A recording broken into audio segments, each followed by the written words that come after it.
Level up with the new AAA Commanders MVP membership. Get all the benefits of AAA plus exclusive experiences, discounts, and tickets. Already a AAA member? Upgrade for free at AAA.com/commanders. Hey, babies. Hey, babies. Hi, everyone. Happy Friday. Did you see my 40-year-old hockey player? He says it might not be his last year. We'll see. Hi, everyone. Don't know if I believe him on that one. Do you have your first preseason Caps game on Sunday? I know you'll be locked into that one at 5 o'clock. I will not. No offense. I will not. Yeah. But no offense. You know I love the Caps. They are clearly my number two. You know that. They're clearly my number two. All right, let's get back to my number one. I'm going to call this Sunday, Callow, must-win-ish. How about that? Must-ish win. I'm going to go with must-ish win against the Raiders. If they were to lose, it's 1-2. It'd be a tough loss for sure. Out of conference, them on a short week. So many reasons why it would not be great.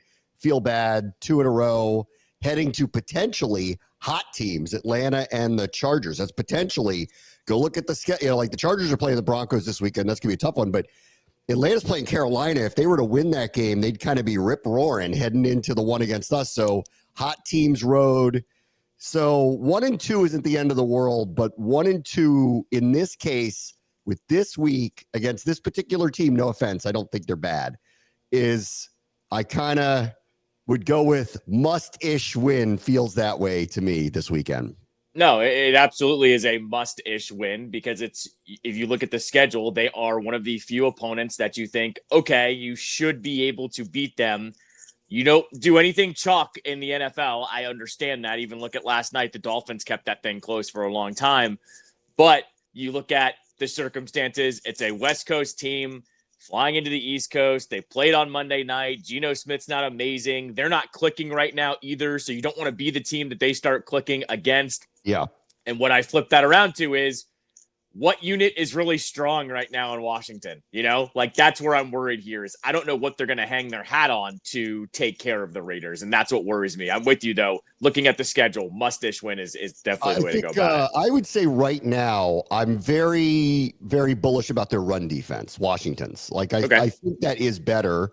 And I'll go through this in a little bit, but like Ashton Jeanty is learning how to play in the NFL. I think I said this early. You never know because some people just come roaring out of the gate and others don't. Like we could talk about Josh Connerly. He like looks like a rookie. Like he's going to need some time. Trey Amos doesn't. Jaden Daniels didn't. Sanders still didn't. Brock Bowers didn't for that matter last year. Just out of the gate looked like a great superstar player. Jeanty doesn't yet. So I said this a few weeks ago. I go, one of the things about playing like Pete Carroll, better quarterback, a lot of young players is you kind of probably want to play them now and kind of don't want to play them later because they're going to get their sea legs and they're going to get better. And Jeanty is a prime example of this. He doesn't look like the 6th overall pick yet. Like you see these little flashes, but he's learning how to play in the NFL and it's with big time mixed results at this point. Maybe I'll just talk about it now. I might as well since I'm talking about it.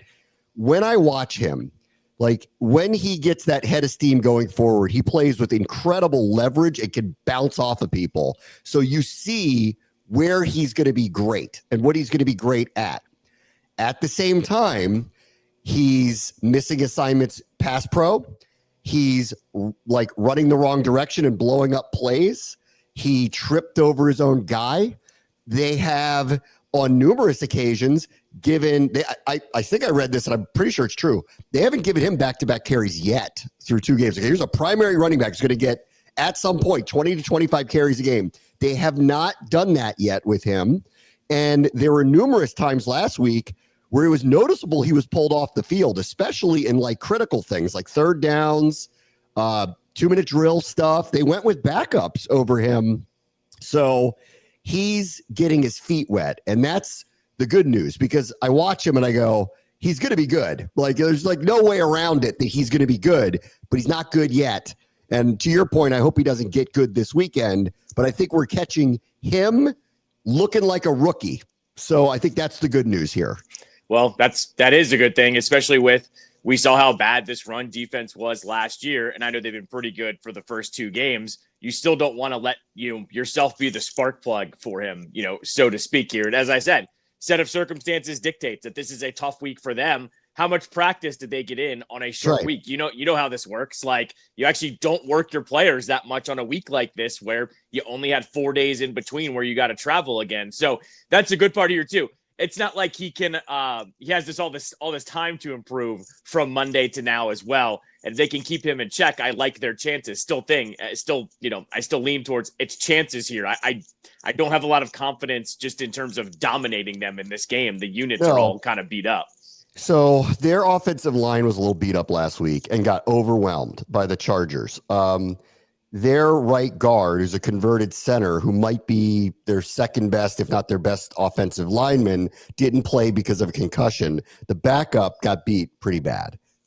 Jeanty was, suffered for part of that.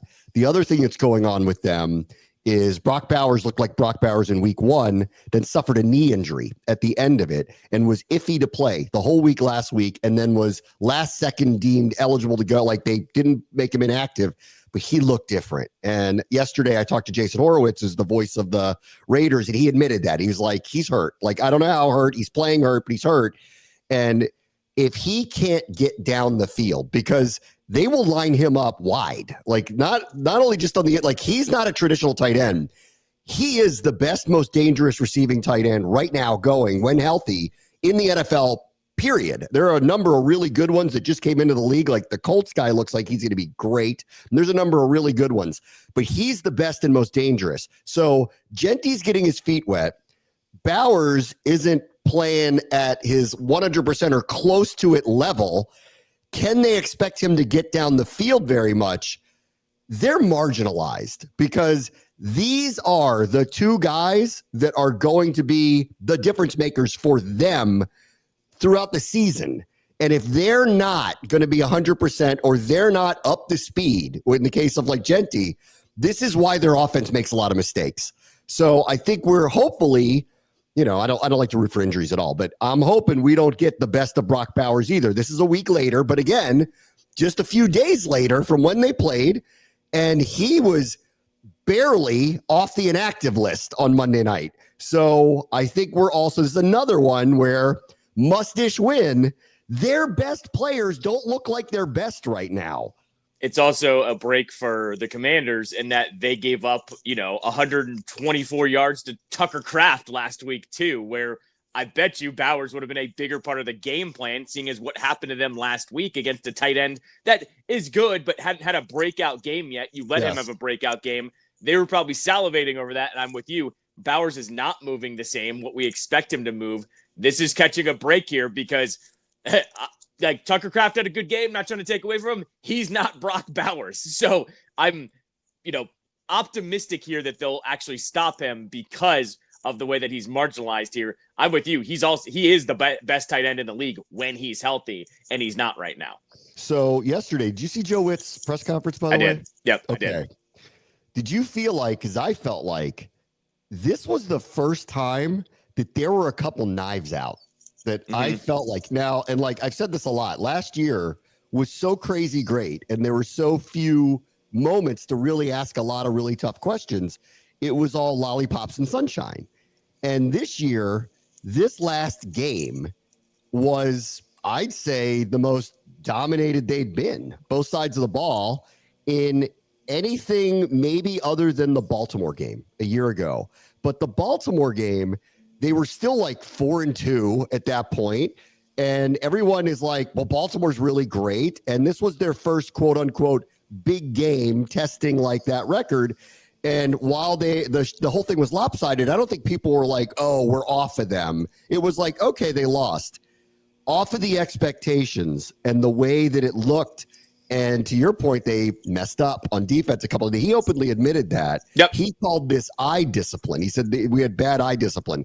And that opened the first knives out moment.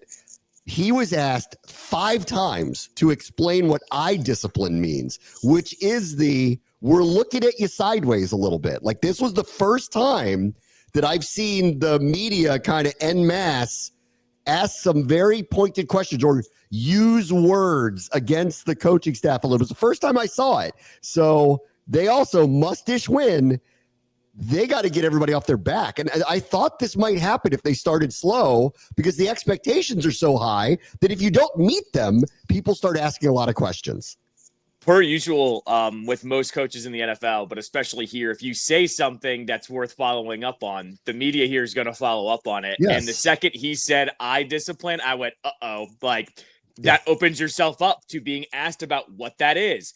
He was not only asked about what that is, how do you fix that? He said he was asked multiple times about how you fix that. And I was like, oh God, he opened up the floodgates on himself a little bit there. So much so, I think it was Ben that asked him something about last year. And he said, "Oh, I don't talk about last year." And then one of the last questions of his presser, he went, "Well, last year." Yeah. And like, he literally had to turn to Ben and go, "My apologies. I am talking about last year now." Like, it was very eye-opening for me, going, oh, you do really pay attention to what you're saying here, because you don't want to have, that opening up yourself to criticism there. But he did. And here's what I would just land on yesterday's the vibe of that press conference, because I think he has the best presser of the week usually. Like, I love what he has to say most of the time. He's great. Yeah, he's great. But what I'll say on yesterday is I thought the knives out wasn't really warranted. I think that's just my opinion as someone that's a fan and covers, doesn't cover, but watches the team. It was a pretty rough performance, and we hadn't seen him since. So they're like, questions needed to be asked for sure. Like, I'm not just, I kind of like, I defend the media when warranted. I will, because I'm not really part of the question part of it. And I'm a monitor of the whole thing now, and I'm the weather vane. I'll tell you what's going on and how I feel. But like, I did I wasn't sure how hard people would go at them off of that performance, because it wasn't good, and it had been a while since he spoke. It wasn't good, but they were also bend not break for 3.5 quarters. Essentially, that game didn't fall apart until that last drive in the fourth quarter when it was 17-10, and then Green Bay put up 10 more points. Right. So I would have asked. My question would have been, you said you had to be better down the stretch. You gave up 10 points in the fourth quarter. Right. That would have been my specifics here. I just thought the knives out. I don't know. I wouldn't have done it with that team. It's not like they gave up 10 points in the fourth quarter to the Giants and lost that game. So I'm just a little more patient, I think, is what I'm getting at. Or but they jumped on this, it's just a sign of, we're going to start asking you real questions now. Sure. And I think it was a turning point of, this year isn't last year. Like, we saw that in week 2. This isn't. So we're going to start asking you what's going on here. You said you guys would be better down the stretch. You were not against this team. You told us you're going to get the ball more. You haven't gotten one yet. So these are fair questions, I think, especially when they say these are our priorities and you don't get them. And on that part, they better get a couple this weekend, because this quarterback takes crazy chances with the ball, right?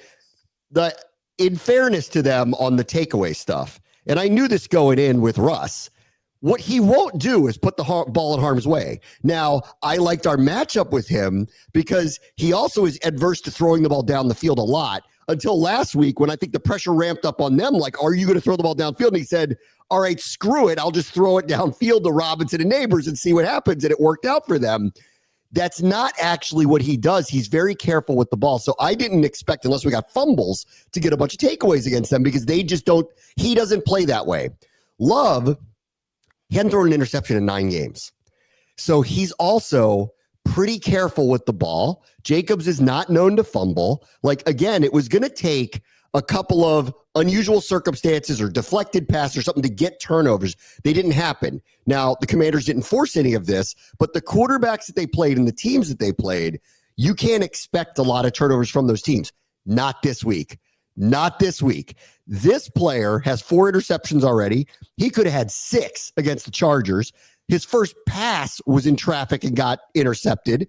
He threw 3 balls into triple coverage in the end zone. He extends plays way too long at times. And frankly, if Bowers isn't really healthy, he doesn't have a lot of top tier targets that he's trying to squeeze these balls into. So if we're sitting here on Monday, and I'm not talking about at least 2 takeaways from this team, then the Commanders did something wrong on Sunday. No, I think this is the game, if you're going to have one, that the secondary needs to bounce back. Yes. I think if there's a unit that actually really doesn't have an excuse, but really needs to have a bounce back game, because it's been a rough go of it, It's the secondary. Like the defensive line, we'll see what happens. Like that's a pretty good offensive line in Green Bay. Jordan Love got rid of the ball really fast. I'm not really knocking them on that one, but the secondary had a terrible day in Green Bay. They had a pretty good day against New York. That's because the defensive line was so good. But I also look at each one of those individual players had their moments, right? I think Lattimore has been more than a mixed bag this year. I don't think, I'm going to, cut him at this point, but like he hasn't been good. You go over to Mikey Sanders still. He's had a rough go of it a little bit for, yes. I think. He's the one I want to bounce back from, actually. Right, because this is like I said, the secondary and third primary receivers, you're not scared of them yet, other than the fact that this guy Thornton is super fast, very green, very raw, super fast. Outside of that, this is a week where I think Sanders still bounces back. I'd like to see the ball end up in his hands once or twice in this one. Me too, because he's the one reliable hand that you got in the secondary, and he hasn't looked it, and that's a problem. Like if there's a linchpin holding them together, it's him, and he hasn't been great. And then Amos, I think it's been like okay to good, but you get trucked by Jordan Love and you get hurt. That's a little bit that hurts you physically and a little bit on the ego. So I'd like him to bounce back too. And I know he practiced, in full. I think it was yesterday, so he should be good to go. But I'm just saying each one of them has their problems right now. And I think this is the game that if you're going to have a bounce back as a unit, this kind of needs to happen. You're going to be relied upon a little bit more on Sunday. Yeah. The other one too, the other player that Whitt was asked about, and I agree, this was interesting because he just hasn't made many impact plays yet, is Frankie Luvu. Yep. They just haven't found a way to have him be the impact players. And considering how overly aggressive that they're playing up front, I'm surprised that we haven't called a Luvu sack, or he only had 2 tackles last week. So Whitt described that as they're treating him differently, that they're not trying to block him with a running back anymore. Like the league learned their lesson with him, and they're making sure that he's accounted for with what he calls a big. I'll buy that, that like that's going to make it troublesome. But now it's on Whitt to figure out how to make his most aggressive, destructive front 7 player someone who makes a difference in the game. Like, sorry, we know Micah Parsons is a pain in the butt. He seems to figure it out. We're going to play one of them this week with Max Crosby. He seems to figure it out. Our guy is Luvu. So we got to figure out a way to put him in a position to make the plays we've grown accustomed to, because he's the guy up front that can flip games upside down for us. Well, especially too, because it's clearly not like, at least last week, it didn't open things up for someone else, right? Like Von Miller didn't capitalize off of a play where Luvu was the focal point, right? So that's the other problem here is you need someone else to step up if he can't do it to neutralize other teams, just go right after him. This is one of the problems where when you were looking at this roster and you're looking how to rebuild it, that you need to have a couple more playmakers because there's not a lot of depth there when things like this happen. So yes, exactly. Joey Jr. needs to kind of figure out how to get his playmakers involved if they're not involved at this point. Okay, now comes preemptive message, because the majority of you will hear this on a podcast and not hear this show live. I need to tell you, this show airs exclusively at 11 a.m. on ESPN 630 every day. Therefore, we tape it then the podcast comes out. So when you hear me say, I don't know which quarterback is playing today, it's because I'm telling you right now, I don't know which quarterback is playing. And about an hour and a half to 2 hours after this thing airs, Dan Quinn, I expect him to announce who it's going to be. And I'm not going to guess here because I don't really know what it's going to be yet. We can talk about, what the differences potentially would be, but I just think it's just silly to do it because I don't really know who it's going to be. And by the time you hear this, you're going to know who the quarterback actually is. So I will say this just for the offense in general. The Raiders, believe it or not, and I know it's only a couple of games, are top 5 against the run so far. They've only given up about 70 yards per game. The real thing for them is they have an interior defensive lineman who's playing really, you don't know his name, and he's like playing really, really, really well. And they've kind of got this gang. They've actually got a little similarity with us where they gathered a bunch of kind of older former star players. They're all playing linebacker right now, and they're playing really well to start the season. Devin White was tremendous in week 1. Jamal Adams looks a little bit renewed. They've kind of turned him more into a linebacker than a safety. He's a hybrid, but he really plays linebacker. Jermaine Pratt, the former Bengal, looks really good in this uniform. So they're very quick up front behind the line of scrimmage. It's shown against the run game, and I found this really odd too. Like, think about who they've played. They played a run-by-committee Patriots team that's really led by a prominent rookie running back. They played a run-by-committee Chargers team that's led by a prominent rookie running back. And now they're about to play a run-by-committee team that now, because of injury, is going to be led by a prominent rookie running back. So, listen, if I'm them, especially if it's Mariota, I'm daring them to throw the ball down the field. I am definitively stacking up against the run either way. I don't want Jaden going anywhere. I want to make him show me you can run on that knee. If he's going to, I would let him show me you're going to run and you're going to be able to do it. And if it's Mariota, I'm going, you're going to need to prove to me that you can throw the ball down the field against us. So I do think running the ball is going to be very difficult for the Commanders this weekend. No, I thought there's going to be a mixed bag regardless, mainly because of the pass rush and the linemen that they have there going up against its offensive line. I mentioned, the secondary as a unit that hasn't had the best, start to the season. I think the offensive line is like that as well, right? They are still clearly gelling. They're still trying to figure this out. You go up against a defense like this that has had a good early showing. As I said, mixed bag is how it feels, how this weekend's going to go. And I honestly think it's a mismatch when it comes to the units here a little bit. Their defensive line and their front seven has figured it out a little bit. This offensive line hasn't done that. And what happens too when you have an offensive line that hasn't figured it out and you don't have a veteran running back behind them to kind of instill that confidence? It's just a bad matchup there. That's why I'm worried about the way some of these units are matching up on Sunday. Yeah, this is why I'm like, I think we need to get turnovers. The defense really needs to step up. I don't have a huge expectation this team's going to score a lot of points. The Raiders are giving up 16 points a game. I know it's only a couple of games, but one of them was Herbert, right? And only giving up 16 points a game. That's top 5 scoring. They're not allowing a lot of rush yards. This game is likely close. It screams a low scoring game, and the team that makes less mistakes is going to win. And the Raiders, fortunately, in recent weeks, are the team that makes more mistakes. If that continues on a short week, I think we're going to figure out a way to get out of Dodge and get a win. And I'll say the same thing I said about the Giants game. I don't care what the final score is. They just got to win this game, survive in advance, move forward. The lineman's name is, because I'm going to call it a lot, I think. His name is Jonah Laulu. He's a former 7th-round pick. He's really stood out here early. He's like one of those, you don't know who he is until you know who he is. And he's had a really good start to the season for them. The other thing that I think we have to think about, it's been a really rough start for Josh Connerly. When Dan Quinn was asked on Wednesday who is starting at right tackle, he did not really answer that question. So that led me to believe that they're at least open-minded to potentially making a change, potentially doing the rotation thing. Remember, they did that with last year with Lucas and Coleman. Maybe they'll do a little bit of that. I don't know what they're going to do. I'm waiting to see. I think we'll find out a little bit more today. If he gets asked specifically, he'll probably tell you. But if he doesn't get asked, we'll find out on Sunday. And frankly, after the first couple of games, if Connerly is going to be the starter, he needs some help. And the biggest problem is I don't expect John Bates to play. And that's the perfect person that I would look at and go, park him over there to help out Connerly while he gets, accustomed to the speed and talent level of the players he's facing, because he has faced Pro Bowlers, if not all pro players, in the first 3 weeks of the season. So how they handle Max Crosby will be interesting this weekend.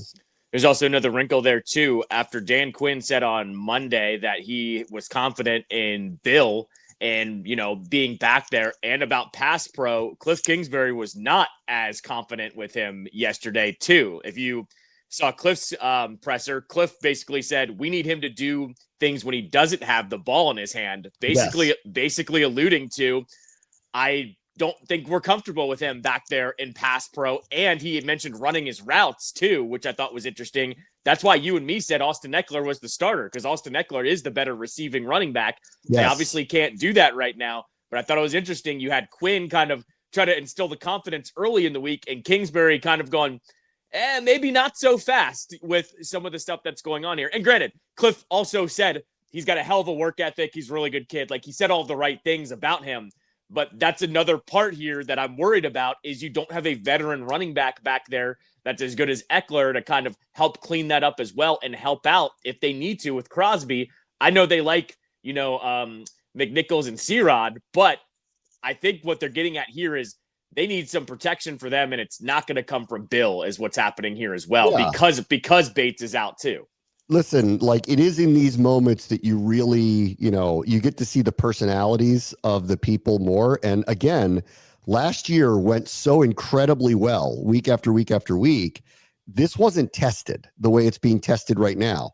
After the camp they had with all the injuries, that the offense wasn't really clicking, that we were talking about, like, this might be a slow start regardless of the injuries. Now they have the injuries. Now they're 1-1. They got beat pretty soundly by a really good team. And so the 1-1 doesn't feel very good. They haven't played in a while.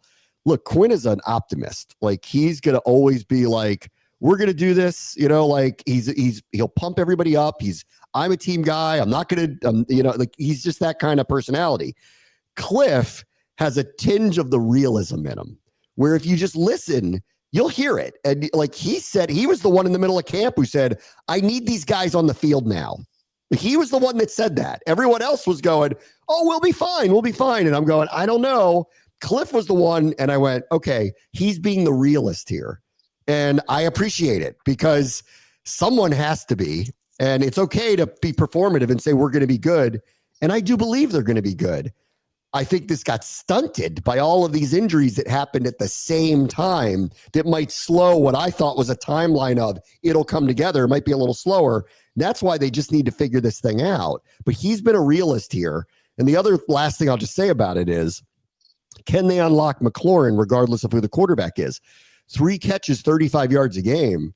I mean, if that's not going to last. I mean, obviously, like he started slow last year.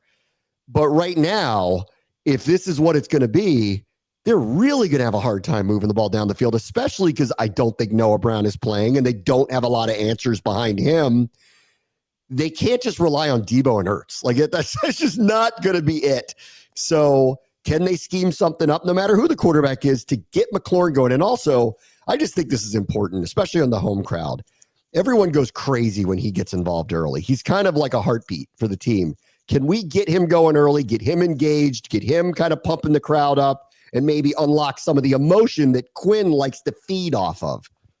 Yeah, I think with this, I haven't quite, hit the panic button with McLaurin's stats through the first 2 games, because I think through the first game with the Giants, I think the Giants were daring you to beat them with Debo, and they did. They did beat them with Debo, and so that's okay when you're getting a victory. And then in week 2, that pass rush was so good, nothing was happening, right? Like nobody really got it going against Green Bay. So I haven't hit the panic button yet. But once again, if there is a unit that should be able to have a bounce back game, it should be the wide receivers against this secondary. They have a bunch of injuries in that secondary too, and they weren't performing exactly well either. So this is another one where I just circle. I can stay medium, to quote Jim Zorn, through the first 2 weeks with his stats. I know they haven't been good, but at least in one of those games, one of the wide receivers that you got, Debo, did beat the Giants. This is one where I need a breakout game from one or both of them to have a big game, because even if they're doubling Terry, Debo should be going crazy. Or if they're paying attention to him, Terry should be going crazy here. I'm with you. It doesn't really matter the quarterbacks here, but both of their numbers have to go up here. That secondary does not look good coming into Sunday. I agree. All right, let me take a quick break. We'll start going through the rest of week 3 next. Brave watch the show, ESPN 630, the Sports Capital. Commanders fans, this is for you. Level up with the new AAA Commanders MVP membership. Get all the benefits of AAA, like 24/7 roadside assistance, plus 15% off Commanders gear at the online pro shop, chances to win game tickets, access to exclusive MVP events, and unforgettable experiences. If you're already a AAA member, add the Commanders MVP upgrade for free. Head to AAA.com/Commanders to join the squad and put your fandom in drive. All right, welcome back. Let's start with what happened last night, which was the Bills beat the Dolphins on a late Tua mistake. The Dolphins were competitive, which was a question coming in, considering how they've started and all the noise around them and, off the field stuff with Tyreek Hill, and Tua hasn't looked great. And is McDaniel going to get fired? And they siphoned off a lot of talent and they got blown out by dimes and all sorts of mishigas and mess for them. The game was competitive, but it was funny. I was watching it with Archer last night, and we both looked at each other when they got the ball back when it was 28-21, and we went, he's going to make a bad pass. Like it's one of those seasons where you go, I just know he's going to screw it up. Like, and boom, there it was, staring down a receiver from the start, and a nice play by I can't remember who it was, but I think it was Benford. I can't remember, but just walked right into the lane and picked the ball off. Game over. So that's the season they're going to have. Even when they're good against the good teams, it's not going to end well for them. To be fair for them too, you need to be up by 10 points with 7 minutes left to beat the Bills as well.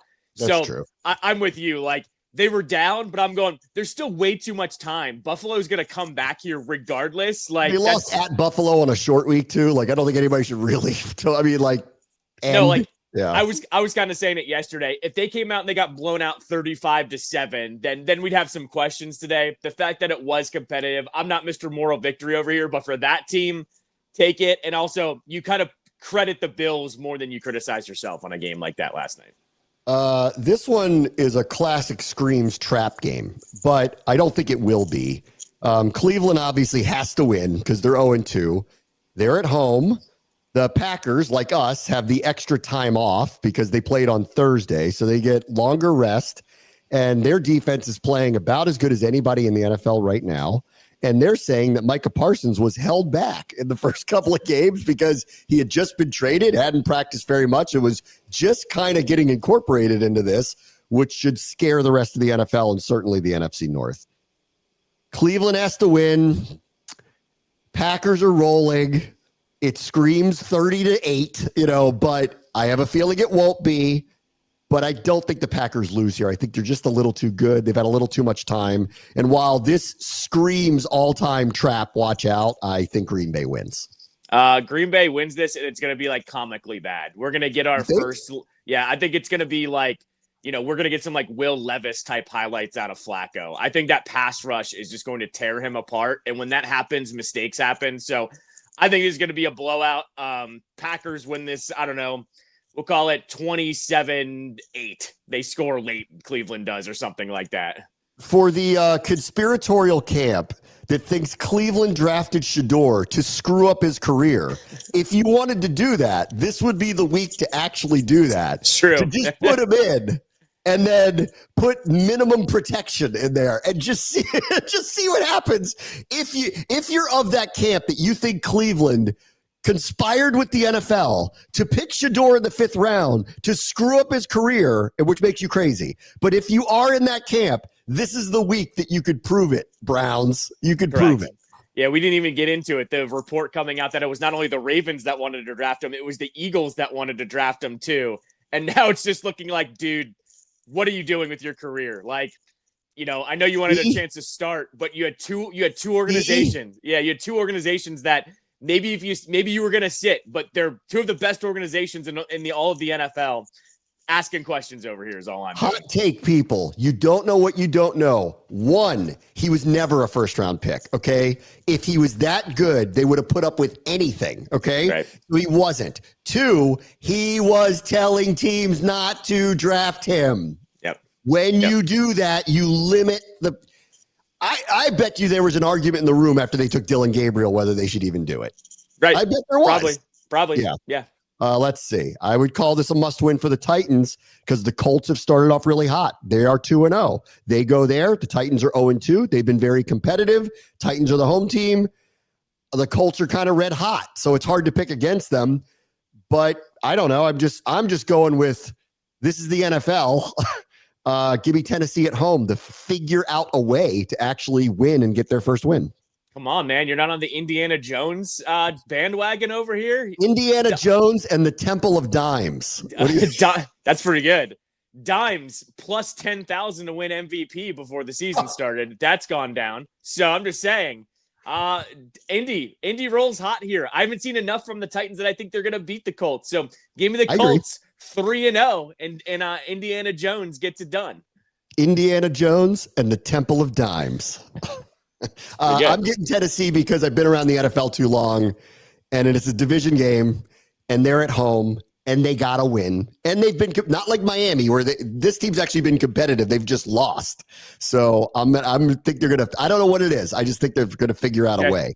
The game I will not watch is the Battle of Browning and Wentz, which is Cincinnati and Minnesota. I did see Minnesota was favored, which I was interested to see what that would be because Carson Wentz is starting for them. This is total pass. I have no idea. Minnesota's offense looked really bad for 7 of 8 quarters with McCarthy. I can't imagine it looks better with Wentz. Give me the Bengals. I think like Browning and them had a comeback a week ago and won. So give me the Bengals as a better backup quarterback situation. You and I are going against each other a lot this week. Give me the Vikings here only because I trust their defense more than I trust the Bengals defense here. This is going to be ugly. And also, I trust KOC more. I trust KOC more to figure out a way to... What do you think the score is going to be, 7-6? Yeah, I mean, literally 10-7 was going to be my prediction. If the Vikings win, that's what it's going to be. There's no way Wentz lights them up. No way. I think KOC is literally saying to Wentz, don't throw it unless it's wide open. Like that's what he's saying here. So give me the Vikings here, but I'm with you. I'm not touching this one with a 10-foot pole. Early season surprise is the Steelers defense has been bad through the first couple of weeks of the season. I know they gave up a weird special teams touchdown a week ago, but it's 30 plus, 2 weeks in a row against the Seahawks and Jets. Nobody who thinks those teams are going to be top 5 offenses. So this has been a real, I know everyone focuses on Rodgers, but their defense, which is supposed to be one of the best in the NFL and is a standard bearer every single year, has been bad. So will they wake up this week? My guess is yes. So I will reluctantly pick them because I assume Pittsburgh is going to look like Pittsburgh, at least on that side of the ball at some point. So I will take them. And Drake May, to me, because I've watched actually a lot of it because they played the Raiders. I watched a lot of them. He's up and down. He's made some very good plays. He looks like it hasn't progressed to the point where I'd go, this guy's going to be Herbert or something else like that. So Steelers get a couple turnovers. They win. That's what I think. The Steelers seem like the sure thing here. I'm with you. I don't really know what the Patriots are right now. They lose to the Raiders in week 1. They beat the Dolphins, who we know what they were in the first 2 weeks of the season. I know the Steelers are 0-2, but that or not 0-2, but had a bad showing against their first 2 opponents on defense. They still took care of business against the Jets. So I'll take that for what it is. Also, I think just in some of these matchups, Rodgers is a veteran quarterback. He hasn't looked terrible at all through those first couple of weeks. Give me the Steelers to barely beat the Patriots here. I just don't know what we have in New England yet. This is a good one. Rams-Eagles, which is a playoff rematch. Boy, we were close to getting the Rams in the NFC Championship game. And I'm not sure what would have happened if we played them in the NFC Championship game.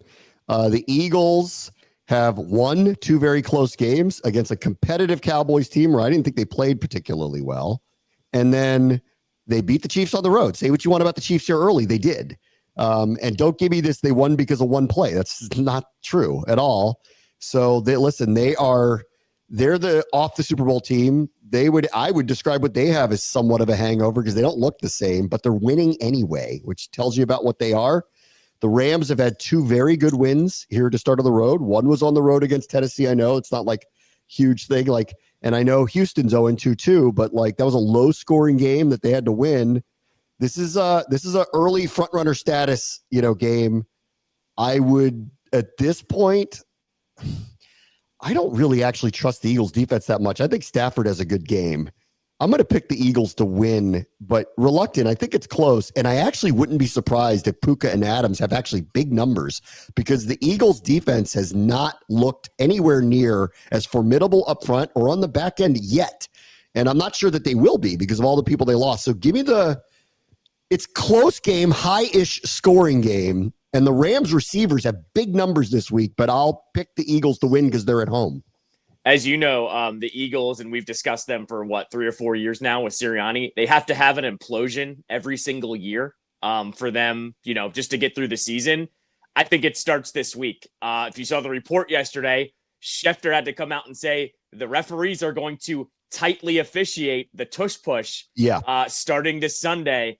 I think this is the first little implosion of the year. I think it's a close game, and the Eagles get penalized on a key 3rd or 4th down for the tush push. The Rams steal one in Philly, and all of a sudden there's going to be all these questions of, they can't do the tush push anymore. What are they going to do? And Sirianni's going to have to answer all the questions. He's going to freak out because he freaks out every year, at least once a year. They figure it out eventually, but this is how the Eagles go. they have a meltdown in the middle of the season, and then they pick themselves up. I think the meltdown starts on Sunday. That's what I'm predicting. You could be right. I think this game's close. I actually think it's going to be higher scoring, and I think the Rams are going to move the ball on them. So that's why I wouldn't be surprised here. But just because they're home, I'll stick with the Eagles. It's hard to pick against them there. Let's see. No Justin Fields. It's Tyrod Taylor leading the 0-2 Jets at the Buccaneers. The Buccaneers have a ton of injuries right now. They lost one of their starting offensive linemen for the year. They lost another one that's going on short-term to mid-term IR.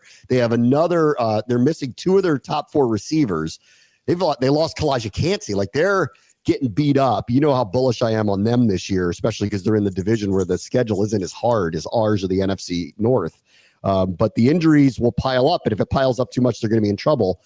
I like the Buccaneers here, but they are really beat up. So this game's probably close, but I'll take them at home. I'll take the Bucs here as well.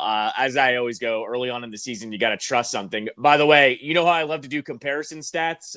My favorite Tyrod Taylor one that I looked up yesterday. Tyrod Taylor left Virginia Tech in 2011. So his career is now 15 years, going on 15 years since he left Virginia Tech. A nice little career. Frank Beamer left in 2015. Virginia Tech is about to have their third head coach since then. Tyrod Taylor still in the league after being coached by Frank Beamer. That's just my nice little comparison stat there for Va Tech and Tyrod Taylor in the NFL. All right, quick break. We'll do the rest of week 3 next. Brad, watch the show ESPN 630, the Sports Capital. Commanders fans, this is for you. Level up with the new AAA Commanders MVP membership. Get all the benefits of AAA, like 24/7 roadside assistance, plus 15% off Commanders gear at the online pro shop, chances to win game tickets, access to exclusive MVP events, and unforgettable experiences. If you're already a AAA member, add the Commanders MVP upgrade for free. Head to AAA.com/Commanders to join the squad and put your fandom in drive. All right, welcome back. Let's see. Rest of week 3. I think the Falcons are going to kind of start to come into their own here a little bit. If they lose to Carolina, I'm going to feel very differently about that game. I'm assuming they're going to go in there and win. So I got Atlanta. Carolina started off so poorly, and they got into a situation where Bryce Young was throwing the ball a million times last week. Give me Atlanta here. Falcons defense has started to figure out, getting their groove with their pass rush. They win this game. I think it'll probably be a little bit more lower scoring, kind of like that Vikings game. Falcons go in there and win, though. This is a car wreck game. Critical spot for Houston at 0-2 at Jacksonville. Same thing I'd say about Tennessee. If you're going to be 0-3, you have a hard time getting out of that. Even for Houston, if they're 0-3 at Jacksonville, which would make Jacksonville 2-1. I don't know, man. I don't like the way they play offense in general. I don't like their offensive line. I don't like their schematics. I don't like how lost people get in their offense. Stroud is off. I don't like them. Give me Jacksonville here to knock them down, even though it's very rare that a good team starts 0-3. I just don't like the way they're playing. Give me Jacksonville here. Yeah, it's also a short week, too. You don't like that with that offense and the way that C.J. Stroud's been running around. I hate that I'm going to do this because I'm a Jacksonville hater, but I think the Jags do win this game. I don't like the way I'm with you that Houston has started. Short week here. How do they clean that up? That's tough, so give me Jacksonville. If the Chiefs are not going to win the AFC West, it's going to be either Denver or the Chargers. They play each other this weekend. Denver's coming off a very tough loss. Chargers have started hot at 2-0. I like the Chargers at home. Herbert's looked great here early in the season. Their defense has looked really good. Give me the Chargers. Yeah, I'm with you here, too. It's not about the offense. I think it's the Chargers defense that actually gets this one done. Give me the Chargers to get a win at home as well. Seattle gets the Saints. I don't care. They'll end up feeling very good up there at 2-1. No comment needed. For our amusement this weekend is Cowboys-Bears. Someone has to lose. It's going to be funny to us either way. I'm sure whoever loses is going to do it in such a disastrous way that it's going to be hilarious. Ben is answering a lot of weird questions these days. Yep. Cowboys, if they didn't have crazy legs kicking field goals last week, would be 0-2 right now. That would even be funnier. I don't know who to pick. Just get your popcorn ready because this one's going to be weird and I will enjoy it. You just want the Benny Hill theme playing in the background of this one. That's what's going to happen, right? Isn't that what's going to happen? Look, I can't believe I'm going to say this. You haven't mentioned the Giants, but I will be not rooting, but still be happy if the Giants and Cowboys win this weekend, mainly for the chaos that's about to ensue with all of the NFL talking heads. I'm with you. It's for our amusement. It's a win-win. If the Cowboys lose, buries them in the division for us. If the Bears lose, Ben has to be asked about more questions. Did you see what he said earlier this week too, where he said the Lions just played harder than us? Dude, week 2, you're saying that you and I have been around this long enough that like when the new head coach is going, we got beat because they played harder than us, that's never a good thing. And granted, he followed it up with, that's a reflection on me and the coaches, but also on the players. Dude, this is already going sideways so fast for them. And I'm here for the car wreck is what I'm getting at here. The disposition that he has is tough as a head coach if you don't win. Yep. He's the Will Ferrell. You can't freak out. Like he is. Got to keep our composure. Got to keep our composure. You keep your composure. Keep your composure. Let's see. Cardinals could show they're for real. 2-0 Arizona at 2-0 San Francisco. I think Purdy's playing, right? I'm pretty sure he's actually playing. They said there's a chance. Yeah. Cardinals, have played a weak schedule here. So it's not like they've come out gangbusters and played tough teams. I just trust San Francisco more. I think they're a little too beat up, and I wouldn't be surprised. But again, this is one of those where I'd be like, let me just watch. I'll take the Niners at home, but I bet it's close. Cardinals keep making little jumps here. I bet you they take advantage. I'm picking the Cardinals to win this one. And then the conspiracy theorists go, there's just no chance that the NFL will allow the Chiefs to be 0-3, right? You're not going to, especially against the Giants. The Giants will not move the ball against them the way they did against Dallas. The Kansas City's a little too strong up front, a little too strong on the back end. And, I think offensively is where Kansas City's really actually messed up right now. But Mahomes 0-3 is not something I thought I'd ever say and never have had to say. And I don't think we will be saying it. So I think the Chiefs figure out a way to win. And, I wouldn't be surprised if they win by 10 or more, honestly. I can't pick the Giants, but that pass rush, we're waiting for them to kind of explode. And the Chiefs do not have the best looking offense at the moment. That's true. The recipe is there, but it's not unlike how we started talking about week 3 here. The Giants would have to be up by 10 points with the ball with about 7 minutes left to even think that they have a chance of winning that game. I don't see that happening. I think the Chiefs win here, but I think they get scared a little bit. I think Dayball loses the game when he runs dart onto the field and lines up Jameis and Russ as wide receivers. Like, that's like what I think.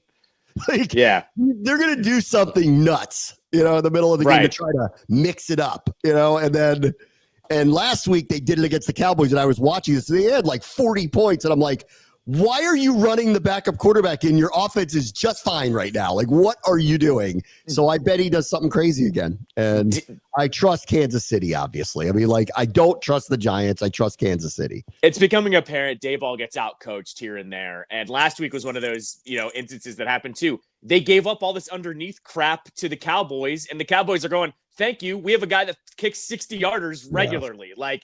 I think this is what happens too. It could be close, but I bet you Dayball gets out-coached by Reed. That's what it reads for me.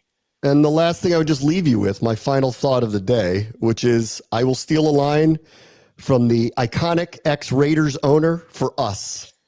Just win, baby.